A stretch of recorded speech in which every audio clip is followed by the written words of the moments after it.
national team. And it was really interesting. Like, the linebackers were good, but because they were so busy making sure running backs didn't break free, and then a lot of it in the morning was like kind of just miscommunication. Like, guys were getting in the right pace, getting realigned, but the offense came out and just did their job. The offense for the national team wasn't anything flashy. They had a reverse here and there. All right, man. So but the American team.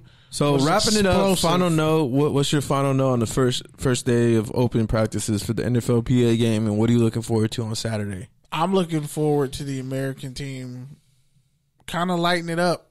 They got a lot of skill players who are really good. Like I said, especially, Green from Albany, he can return kicks. Koski, I think they're going to have some big plays downfield. But also, that national team defense, especially their DBs, that secondary, that's going to be an interesting group. So the DBs typically are the ones who have really shined in this game. Yeah, but the linebackers for the national team, they were thumping. Like, I didn't have to be that close. I just heard pads crashing and crunching. They were laying hats on people. Even if, somebody blew a gap, they had a moderate gain, those linebackers were thumping. So, like Hugh Jackson kind of said with the American team, he said, everybody kind of went off for the, at least for the American team practice. Everybody kind of made a big play. It's an all-star game. He's head coach. That's his job. But it was his job's to make everyone look good. His job's to make everyone money. Because if he does that, he's going to make himself some money. But that's the crazy part about it, because you see strength on strength, but it was just really fast-paced and intense. The quarterbacks were slinging it. Rourke out of Ohio for the American team, he threw a couple knuckleballs. They were throwing heat out there. So it should be interesting really to see, how much they push the tempo for the game on Saturday. That'll be what's interesting to me. But if I had to say who I thought had the edge, I'd say the American team. No one really cares about who wins or loses anyways. Yeah, it's just about getting picked. Yeah, but those running backs are going to shine. I counted at least 3-4 guys who just, as soon as they caught the ball, they were gone. Raymond Calise out of UL Lafayette, yeah, burner. All right, man. So with that, we got to get to the pro stuff because we really didn't talk any football last week, barely. Yeah. So we definitely got to talk some NFL this week. Shout out to Nick Hamilton. That was a really great episode. Yeah, shout out to Nick Hamilton. I saw him at the press box on Monday at the Laker game. It was really, really cool to see him, man. I understand him a lot more, a lot better. Seeing now, it's just I really, really understand him now. I think he's on the same wavelength as us. So it's always good to see that friendly face in the press box. So on that note, we got our 3 weeks left of football. Oh, man. So sad.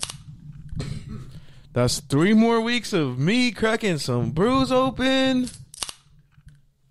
You're only stopping at 3 weeks? Why are you lying? Man, because I'm trying to stop my drinking, but I don't know. I'd be lying.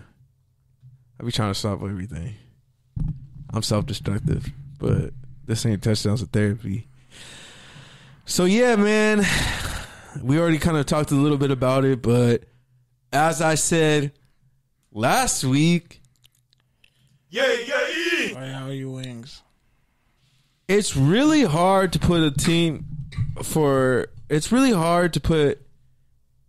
an entire game on one player's shoulders, especially when that player is, no matter how great he is, it's just hard in the playoffs. The game speed up, and when you're responsible for 1,000 rushing yards and almost 4,000 yards passing, when you're responsible for that much share of an offense passing, that's a lot of a burden. That's a large burden to take and to try and beat a Titans team that is really just hot right now. Like, that's really all they are. And having watched them a few times, because they played the AFC West this year, like, they do just enough. Like, they do just enough to win.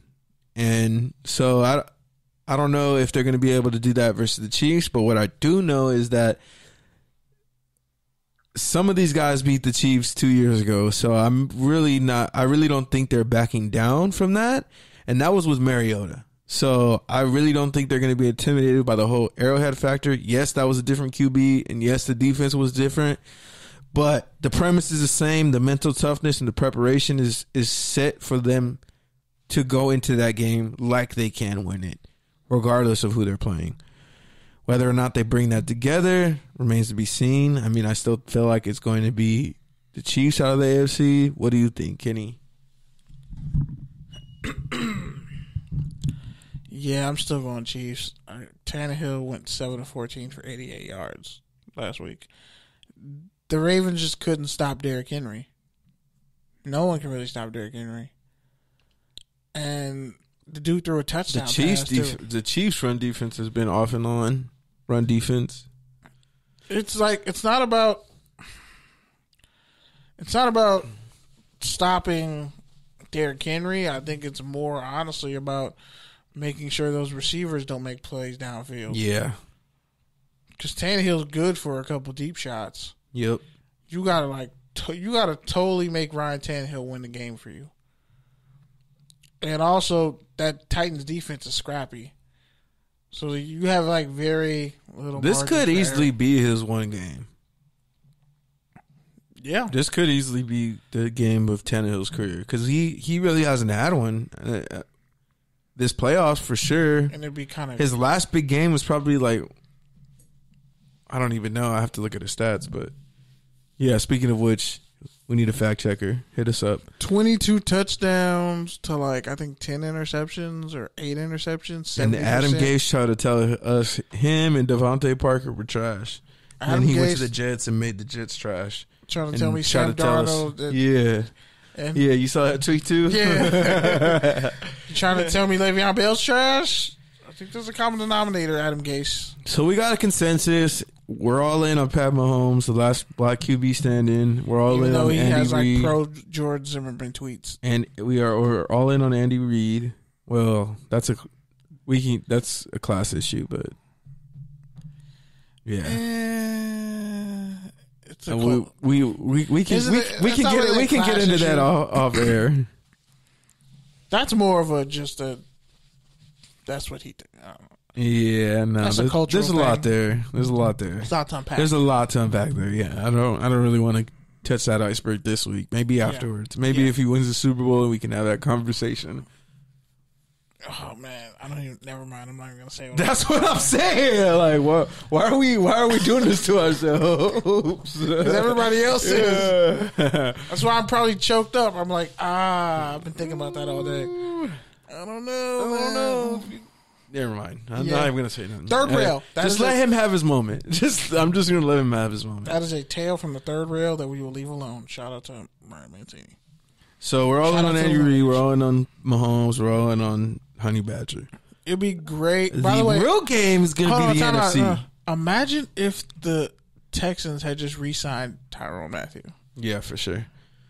But do you know how happy the NFL is getting the fucking 49ers and the Packers in the NFC Championship game? That is going to make them some fucking money. I am the greatest.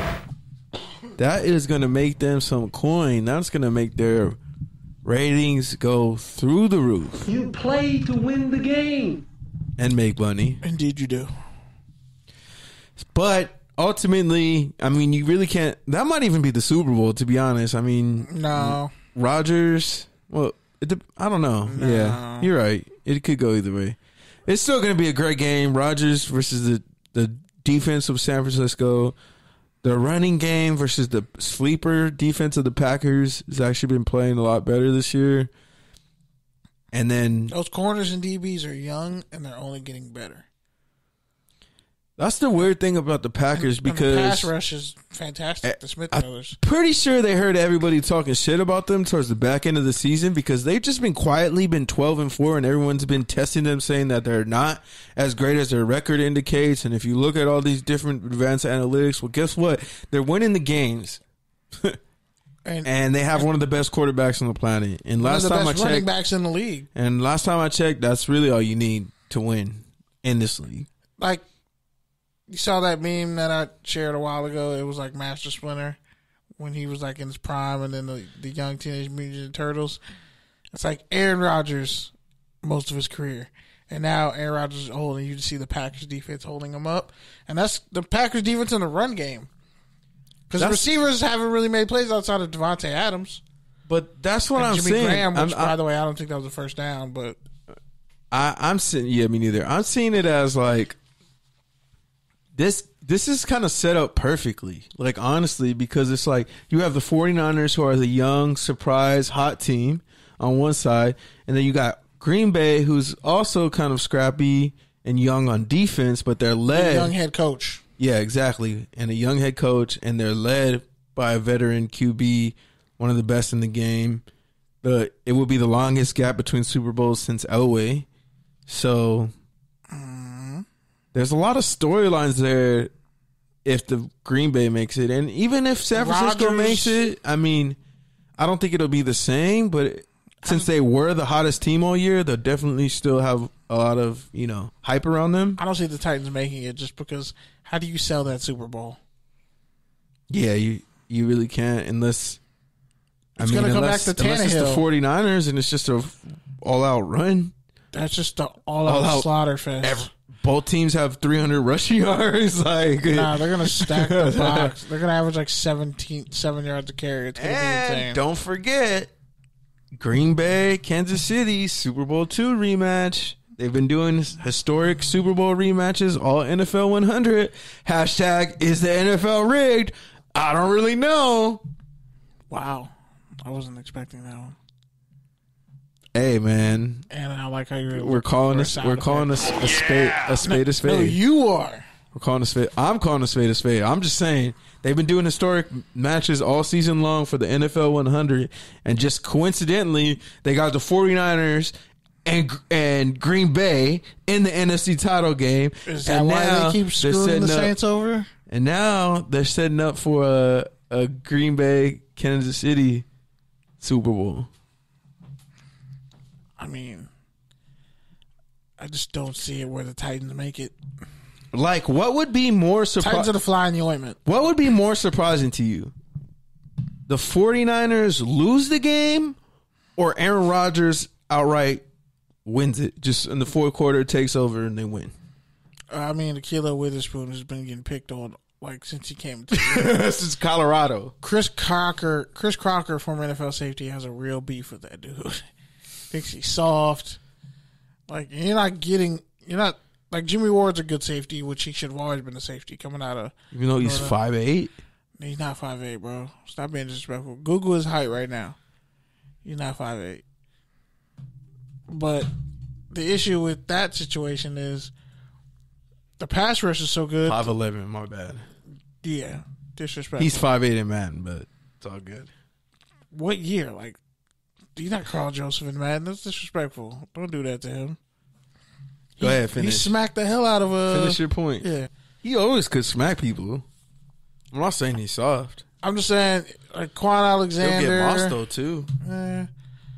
When he's playing quarter, definitely. But if you just look at that defense and the way it's built, like, it feels like Shanahan built the Niners offense to undo all the wrongs of the Falcons offense. I feel like they're kind of running backs who you could just plug them in and the scheme will work, and you have Kittle who's just great. Like, they lead the league in yards after the catch receivers, but they're like last in the league in yards per catch. If that makes any sense. I feel like they definitely have some of that Falcons juju minus the all-time great receiver. And the choking. And but Matt Ryan's probably better than Garoppolo. Yeah. But Kittle's better than anybody except. And honestly, I think San Francisco's defense is cut more in the Seattle mold than yeah Atlanta mold. But yeah, I mean, I see what you're saying.